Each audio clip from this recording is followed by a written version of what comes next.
오늘은 나라 안팎으로 중요한 이벤트 두 가지가 있는데요. 잠시 후에는 금통위가 열리고요. 이 시간에는 미국과 일본의 상호관세 유예 협상이 한창입니다. 우리 입장에서는 미일 간의 상호관세 협상 결과에 따라서 어떻게 나올 것인가가 초미의 관심사인데요.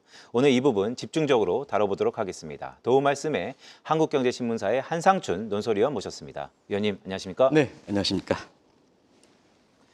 자, 위원님, 저희 이틀 전 이 시간을 통해서 미중 관세 협상이 되면 될수록 트럼프 대통령이 강하게 나온다. 그럴수록 미국 증시에는 부정적이다. 이렇게 진단하지 않았습니까? 네, 사실 앞서 이렇게 미국 증시가 좋아진다 하니까 오늘 주가가 많이 떨어져서 사실 시청자 여러분이 깜짝 놀라셨을 겁니다.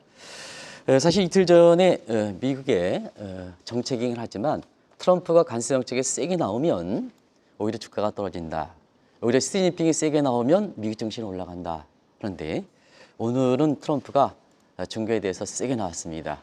뭐 아시겠습니다는 엔비디아 AI 칩. 저는 이걸 잘 모르겠습니다. 근데 시청자 여러분 잘 아시는 분은 이렇게 그냥 제목만 말씀드리겠습니다. H20, 20에 대한 수출 명령을 했죠. 그리고 오늘도 시장에서 결정적 영향을 미친 것은 백악관의 홈페이지입니다. 시청자 여러분도 놀라지 마시기 바랍니다. 저도 키예프서부터 이게 관세에 대해서 계속해서 공부하고 있습니다는 대중관세율이 145%가 아니라 245%다. 이렇게 해서 저도 깜짝 놀랐습니다. 이 수치가 거짓말인지 알았습니다. 근데 사실이더라고요. 백악관 홈페이지를 통해서 확인했습니다. 그러다 보니까 결과적으로 대중관세가 세게 나오다 보니까 이틀 전에 진단한 적으로 미국 증시가 오늘 많이 떨어졌습니다. 또 한 가지 한번 보겠습니다. 어제 중국의 1, 4분기가 순수출 기여도가 높아지면서 5.4%, 예상원대로 5.4% 나왔습니다. 저희들이 예상은 중국의 5%는 가능하지 않겠느냐 했는데 5.4% 나왔습니다. 근데 이달 말에 미국의 1분기 성장률이 어떻게 나오겠습니까? 대체로 보면 지금 마이너스 대 예상하고 0%로 추락할 거로 나오고 있거든요. 그런 각도에서 보면 지금 트럼프가 상당히 불리한 환경이 된다.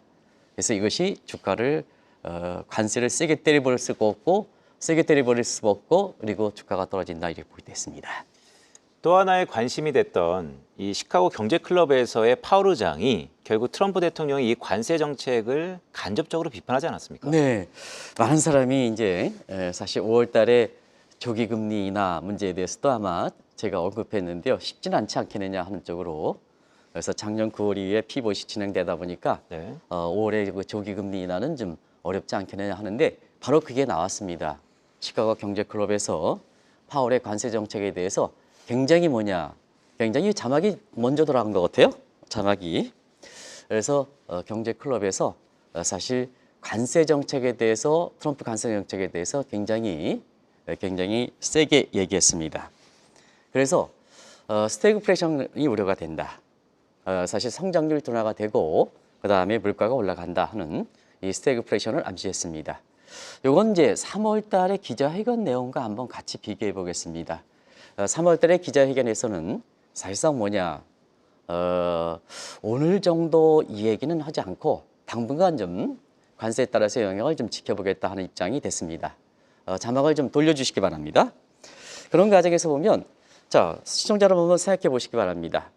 페드의 양대 목표는 듀얼 맨데이트는 아시겠습니다는 사실 고용 창출, 이제 다른 각도로 경기 회복이 되겠죠. 네. 그리고 하나는 물가 상승입니다.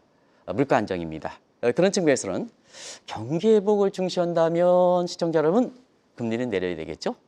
근데 물가 안정을 중시한다면 금리는 최소한 인상 국면으로 가야 됩니다. 이게 이제 고민이다. 오늘 파월이 그 입장을 했습니다.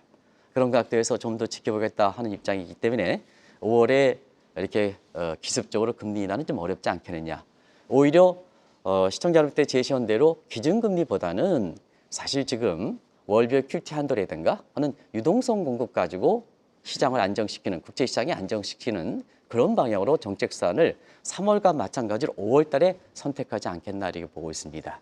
결과적으로 보면 오늘 그 많은 사람들이 국제시장의 발작 현상으로 인해서 파월이 좀 푸시 되지 않느냐, 네. 파월 푸시 기대했습니다는 전혀 이렇게 나오지 않기 때문에 주가를 대중 관세에 대해서 세게 나온 것과 함께 주가를 오늘 떨어뜨렸다 하는 것을 말씀을 드리겠습니다. 잠시 후에 열릴 금통위에서도 성격이 조금은 다르긴 하지만 금통위원들도 참 운신의 폭이 좁아졌을 것 같습니다. 어떻게 보세요? 네, 오늘 파월의 시카고 클럽의 연설은 사실 경기냐 물가 안정이냐 하는데 잠시 후에 있을 이렇게 금통위에서는 환율 안정이냐 경기 침체를 이렇게 문제냐 요 우선순위 가지고 고민하지 않겠나 생각하고 있겠습니다. 그러면 이제 한번 보겠습니다. 경기 침체 문제는 경기 부양 문제가 되겠죠. 그러면 뭐 시청자 여러분 3월 회의에 의해서 금리를 내려야 되겠죠. 근데 지금 트럼프 관세라든가 환율 조작에 대비하면 지금 상태에서는 금리를 내리면 안 되겠죠. 금리를 동결해야 되겠죠. 시청자 여러분 요 두 가지 갈등에서 시청자분이 금통위원이라면 어느 쪽을 선택하겠습니까? 지금은 국내 경기 문제보다도 사실 트럼프에 대응하는 과제가 더 우선 과제입니다. 그런 각도에서 보면 지금 원달러 환율은 미국이 사실 한국과의 무역 불균형을 해소한다는 채의 적정 수준을 1,250원 정도로 보고 있습니다. 많은 사람이 1,350원 정도 얘기하는데요. 개념이 다르기 때문에 그렇습니다. 네. 우리가 환율 적정 수준을 때리는 방법에 있어서는 여러 가지 방식이 있습니다. 수출 채산성 모델, 경상수지 구정 모델, 환율 구조 모양. 그거는 해서 우리가 1,350원 정도 나오는데요. 제가 말씀드리는 것은 미국과 무역 불균형, 우리가 8대 무역 적자국이기 때문에 미국 입장에서 적자국이고 우리 것은 흑자국이기 때문에 이걸 해소 차원에서 미 재무부가 생각하는 적정 환율 수준을 얘기하면 1,250원 정도입니다. 그리고 지금 1,400원이 넘니까 150원 이상 높은 수준이죠.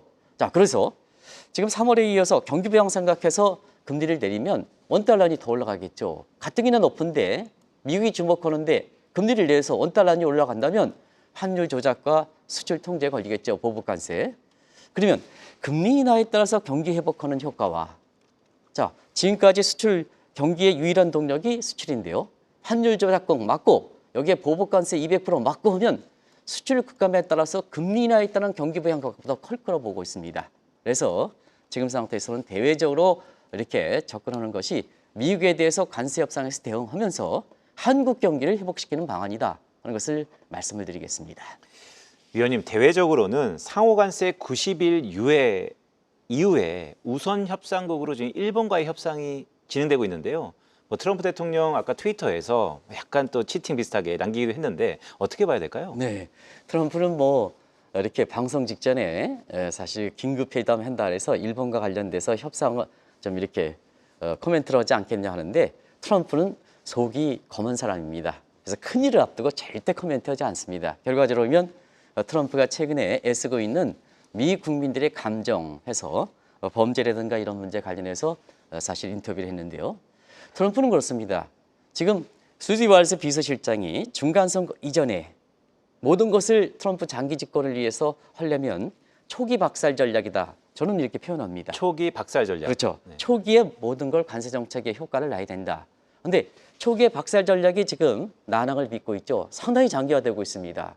자, 일본과 중국과 유럽은 반발이 굉장히 크죠.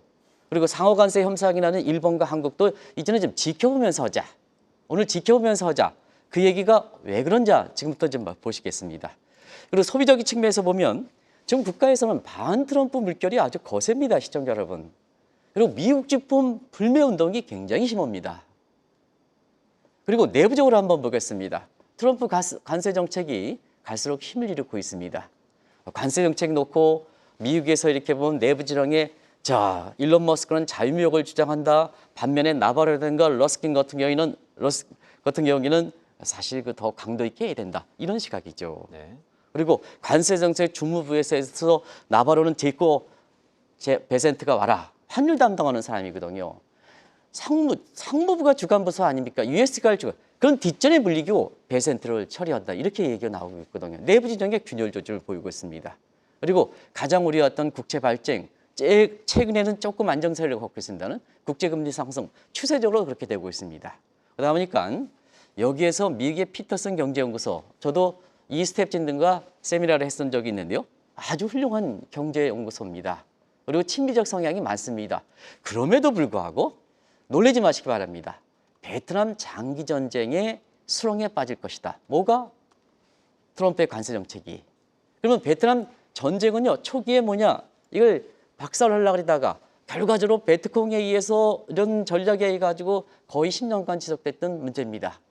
그래서 뭐냐, 경제적으로 관세 정책이 트럼프의 초기에 박살시키는 정책이 장기화돼서 경제적으로 베트남 장기 전쟁의 함정에 빠질 가능성이 있다.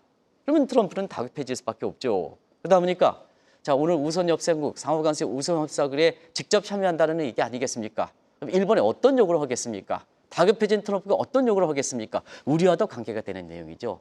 지금부터 그 내용을 좀 상세하게 말씀드리도록 하겠습니다.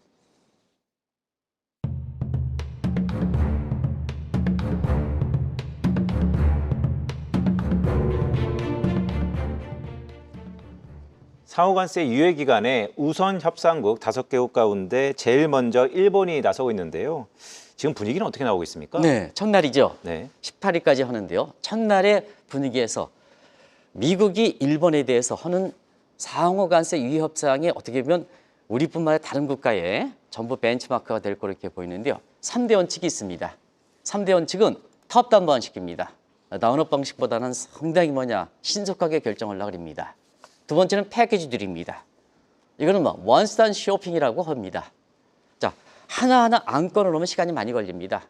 그래서 모든 문제, 환율이든 국채 문제든 관세 문제든 비관세 문제, 패키지 딜 역시 트럼프답다 이렇게 얘기하는데요. 결과는 좋지 않을 거로 봅니다.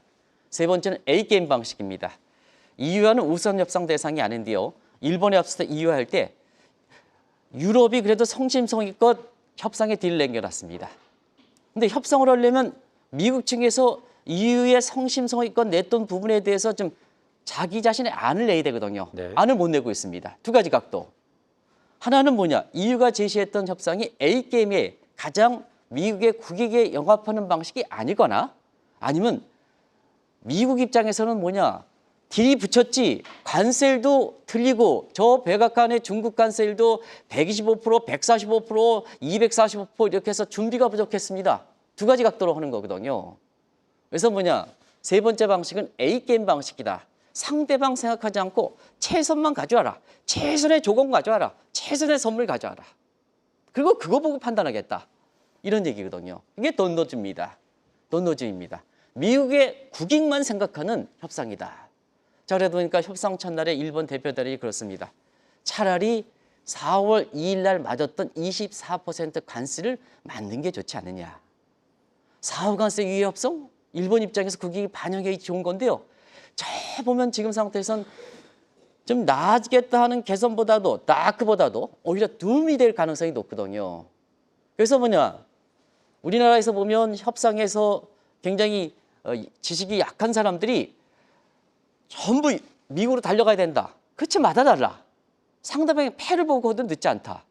우리나라의 국제협상은 우리 국익을 증대시키는 거지 미국의 국익에 영합하는 게 아니지 않습니까? 네. 그런 과정에서는 일본에서도 지금 상당히 반발을 일으키고 있다는 것을 말씀을 드리겠습니다. 네, 이 부분이 우리에게도 상당한 시사점이 있을 거라고 보는데요. 위원님, 미국과 일본 간의 상호관세에서 지금 제시된 안건들이 어떤 게 있죠? 네, 그 3대 원칙에서 제시한 안건이 다음 주에 있을 우리와 거의 비슷합니다. 그 제목들을 한번 보여드리겠습니다. 일단 관세와 비관세 장벽, 철폐하는 문제, 대미 투자 확대하는 문제. 이건 시청자 여러분이 잘 알 것이랍니다. 그 다음에 무역확정법 230일, 이거 안보 관련됐다 그러죠? 관세 안보를 연계시키는 겁니다. 일본은 주일 미군이 있습니다. 한국은 주한 미군이 있습니다. 이걸 관세 차원에서 자, 이러들 프리라이딩 하는데 일본은 조금 프리라이딩 안 합니다. 프리라이딩 하는데 자, 주한 미군 주둔시키 있다. 내놓을 게 뭐가 있느냐? 내가 놓을 게 있냐? 이게 지금 가장 핵심이 되는 것 같습니다. 또 한 가지는 지금 그 한율적인 측면에서 강달러 엔저입니다. 미국 입장에서는 불만이죠. 대일 무역적 같은 게 있는 상태에서 네. 저 시정회의죠. 두 번째는 지금 국채 부분에 대해서도 일본이 많이 갖고 있는데요. 이거 리스케일링, 초장기채, 100년 이상으로 좀 국채를 매입하는 방법. 요거가 이제 세 번째 안건으로 되고요. 그다음에 알래스카 LNG 기업도 우리도 되고 있습니다. 좀 일본이 주도해달라. 한국도 그렇습니다. 일본이 주도해달라 하는 입장인데 우리 입장도 요거에 대해서 미국에 대해서 이것을 제시하려고 합니다. 근데 미국의 태도를 보십시오. 일본이 사실 주도해달라. 이게 한국의 입장에서는 이거 가지고 많이 그 그 관세에 대해 전문가들이 이렇게 얘기하는 시각이 있는데요. 이게 뉘앙스의 차이입니다. 그러다 보니까 일본 입장에서 한번 보겠습니다. 자, 아베와 트럼프의 협상을 했을 때 미국의 일본에 대한 압력 이때보다도 지금 뭐냐 상호간세 유예 협상인데 네. 내놓는 강도가 2배가 높습니다. 그럼 일본 입장에서 보겠습니다. 이걸 받아들여야 됩니까? 일본 입장에선 신중론이 나오고 그다음에 일본 국민 대상으로 해서는 야 우리 국익이지 미국에 조공 바치는 게 무슨 협상이냐 하는 측면에서 일본 국민들의 반발이 굉장히 심해지는 겁니다. 지금 첫날까지 나온 모습이다 하는 것을 말씀을 드리겠습니다. 네, 말씀하신 미국과 일본 간의 안건은 다음 주에 있을 우리 협상에도 매우 좀 중요할 것 같은데요. 근데 위원님, 가장 관심 있는 이 시간에도 몇 번 말씀 주셨지만 제2의 플라자 합의, 이 가능성은 어떻게 봐야 됩니까? 네, 일단 기조 자체는 분명한 것 같습니다. 트럼프가 엔저를 시작해달라. 그러면 일본이 추가 금리를 올려야 되겠죠. 그럼 일본 입장에서 한번 보겠습니다. 일본도 지금 자 아베노믹스를 탈피시켜서 작년 4월부터 금리를 올리는 3월부터 금리를 올리는 기조죠. 그리고 엔저를 시정하겠다. 맞기는 합니다. 미국의 트럼프의 요구 사항과 일본의 BOJ와 요구 사항 맞습니다. 그런데 한 가지 틀린 점이 있습니다. 많은 사람이 제2의 플라자 이 협정이 되려면 쌍무간보다 다자간이 돼야 됩니다. 그런데 1985년 9월에는 독일, 프랑스, 미국, 일본 이렇게 캐나다와 같이 5개국에 대한 다자 협상입니다. 근데 지금 독일 반발, 프랑스 반발, 캐나다 반발, 일본도 남아있는 거 아니겠습니까? 그래서 이번에 플라자 협정은 쌍무적인 협상이다. 협상이 맺으면 다자간 협상이 아니라 쌍무간 협상이다. 그래서 이게 지키느냐 하는 문제, 효과가 얼마큼 크냐 하는 문제는 또 다른 문제다 하는 것을 말씀을 드리겠습니다. 오히려 트럼프는 중국 문제에 대해서 더 협조를 구하지 않겠느냐. 자, 중국 문제 대처. 국제 발전이 왜 일어납니까? 국제 투명이 일어납니다. 그러다 보니까 뭐냐? 아베와 마찬가지로 중국의 국채 매각분을 좀 요구해달라. 매입해달라. 두 번째는 일본이 미국의 국채를 보유하고 있는데요. 만기가 속속 들어옵니다. 미국 입장에서 엑세이트 앞두고 부담입니다. 그러다 보니까 100년채로 초장기채로 리스케닝 해달라. 가장 할 수 있는 게 사실 일본이지 않습니까? 네. 재정적인 여유라든가 이런 측면에서 또 미국과의 문제라든가 이런 문제에서는 가장 이 요구를 잘 들어줄 수 있는 국가는 한국보다도 일본이 되겠습니다. 이런 요구가 되지 않겠나 이렇게 보고 있습니다. 그런 과정에서 사실 이런 점이 이렇게 일본 입장에서는 고민이 될 거다 하는 것을 말씀을 드리겠습니다. 네, 위원님 마지막 질문 드려야 될 것 같습니다. 만약에 그러면 제2 플라자 합의가 체결된다면 이거 일본 경제 지난 잃어버린 30년 더 이어서 어떻게 봐야 되는 겁니까? 이게 이제 1990년대 일본이 환율 조작비에 걸렸을 때 그때 하고 플라자 협정이 나오니까 플라자 협정 그 이후에 일본 경제 상황을 보면 되겠죠. 그러면 일본의 선택이 되는 거죠. 자, 1980년 플라자 협정이 엔달러 환율이 260에서 79엔에 떨어졌습니다. 자, 그러다 보니까 일본 경제가 1990년대에 지금의 미국처럼 준 스태그플레이션 우려가 됐거든요. 그러다 보니까 갈등이 있었죠. 준 스태그플레이션 경기 부양은 일본의 대장성 이쪽에 이제 일본의 내각에서 지향하는 거고요. 물가가 올라가니까 뭐냐 중화원의 입장에서는 일본의 입장에서는 그때 당시에 미에노가 일본행 총리인데요. 자, 물가를 잡아야 된다. 서로 정책적으로 엇갈렸죠. 이런 상태에서 그때 당시에는 미에노가 뭐냐 경기 부양보다는 물가를 잡기 위해서 금리를 올렸거든요. 그다음에 자산 가치가 푹 떨어지면서 부동산이 떨어지면서 사실 일본이 잃어버린 10년이 됐던 겁니다.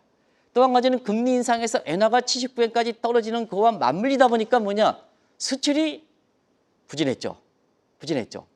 그러다 보니까 이것을 자 대장성 프레담으로 복귀한 것이 시청자분들 아시겠습니다는 2012년 아베가 들어오고 나서 지금까지 뭐냐 하마다 고이치 미 예일대학 교수랑 이렇게 면담도 한 적도 있습니다는 자 엔저를 돌아가서 초저금리 정책에서 지금까지 나온 겁니다. 자 일본 경제에 뭐가 회복되겠습니까? 물가는 올라갑니다. 지금 상태에서 미국의 요구대로 제2의 플라자 협정 엔화 강세하고 이렇게 되면 일본이 뭐냐 다시 경제가 뭐가 좋습니까? 유일하게 한국 사람들이 일본에 가서 내세에서 지금 경제가 버티는 측면이 있는데요. 수출이 더 제2의 플라자 협정을 받아들여서 또 다른 잃어버린 10년 가능성이 있거든요. 일본이 고민이 시작되는 거죠. 그래서 대일 협상도 차대해서 차라리 미국에서 지금 제시하고 있는 게 상호간세 풀리기 위한 협상이 아니라 4월 2일 날 차라리 24% 때렸던 걸 그게 낫다. 이게 지금의 18일까지 협상하는 일본의 모습이다. 트럼프가 어떤 각도로 유해 협상을 한국이라든가 다른 국가에 나설 것인가 하는 것도 하나의 간접적인 시사점을 던져주지 않겠나 하는 생각이 듭니다.